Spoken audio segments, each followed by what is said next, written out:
एक दिन सब गोपियां किशोरी जी को लेकर के बैठी थी। बीच में एक शिला के ऊपर किशोरी जी बैठी हैं और चारों तरफ सब गोपियां बैठ करके श्री कृष्ण की रूप माधुरी का वर्णन कर रही हैं। कैसे हैं श्याम सुंदर। आहा।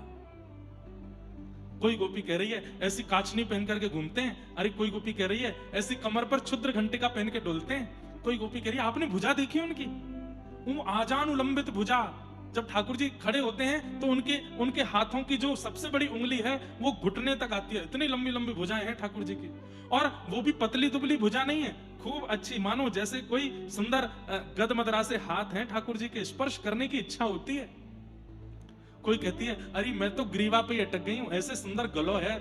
जब जब श्री कृष्ण अपने टेढ़े मुखमंडल को इधर उधर घुमा में उनके गर्दन पे जो सरवटें आती हैं, मेरा तो मन करे मैं वही में डूब जाऊं, इतने सुंदर लगे।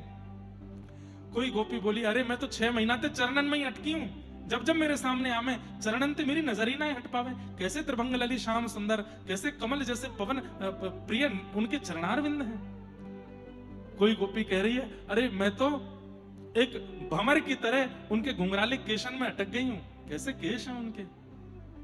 एक गोपी कह रही है अरे कोई केशन में अटकी है, कोई गले में अटकी है, कोई नाक, कोई हाथ में अटकी है, कोई चरणन में अटकी है, कोई नासिका पे अटकी है, कोई गाल पे। अरे भूल के भी नेत्र मत देख ली हूं। बोले क्यों। मैं रही ना काहू काम की, आज मैं किसी काम की नहीं हूं। सास ननद मोहे गारी देते हैं, मेरी सास ननद सब मुझको गारी दें। रही ना काहू काम की, क्यों। लगन लगी घन श्याम की, मैंने जादना से उनके नेत्र देखे, मैं कुछ नहीं कर पाती हूं। ऐसे कटाक्ष कमल जैसे नेत्र हैं।